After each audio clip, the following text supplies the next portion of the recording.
เอากล้วยได้บ่กล้วยอันหนึ่งวายวายเอาไปเลย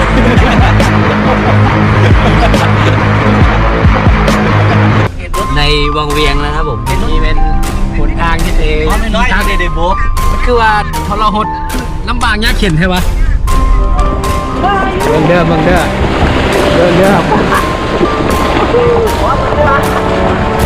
ยองเลย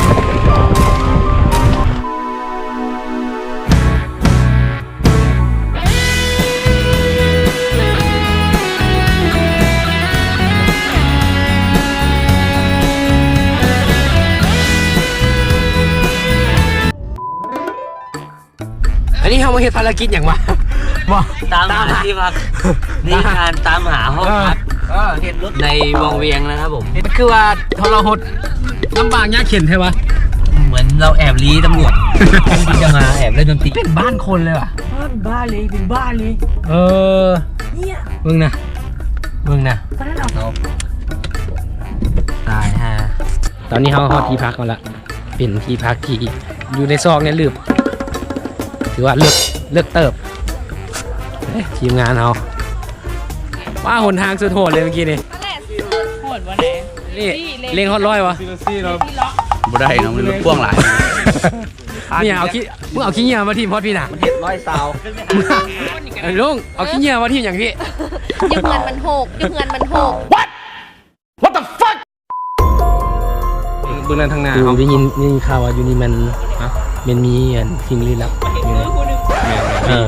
ลี้ลับกัน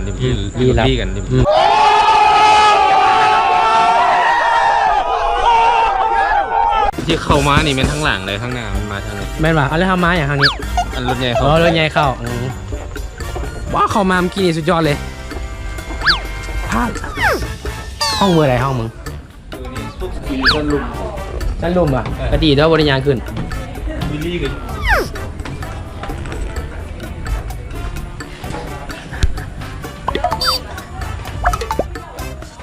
โอ้โหเนาะนี่ครับเป็นยังไงก็โอเคเนาะเดี๋ยวมาเบิ้งห้องน้ำกันห้องน้ำเปิดไฟเฮ้ยเปิดไฟไหมเปิดไฟบ่ได้โอ้มีระเบียงโอ้พระเจ้าอยู่บนเตียงระเบียงก็ได้นะอยู่บนเตียงระเบียงก็ได้นะ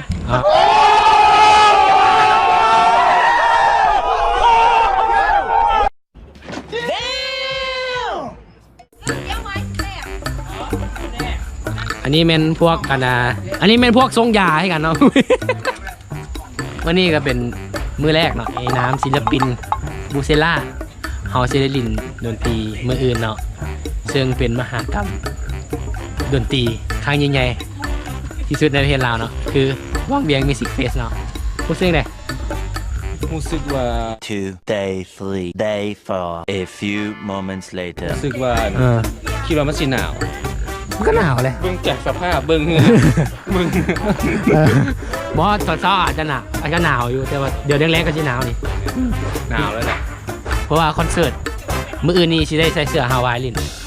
โซเหนือว่าเฮาบ่หนาวนะถ้าเบิ่งจริงๆก็หนาวเพราะว่าเป็นครั้งแรกเขาต้องเฮ็ดให้โลกจำมึงใกล้แล้วกู โอเคทุกคนแต่ว่าเดี๋ยวสิทำภารกิจอย่างสักอย่างแล้วก็จะเจอกันอยู่ที่งานผมจะไปกินข้าวจักอย่างโอ้โหไม่รู้ตัวเตะท้าเบิ่งกันแล้วกันแล้วเนาะไป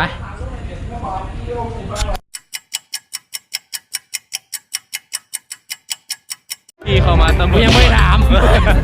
นี่หรอเขาจะเอายังไม่ได้ถามแฮมอะไรกับนี่มียังไม่ได้ถามกินแล้วฮอตกูแล้วป่ะ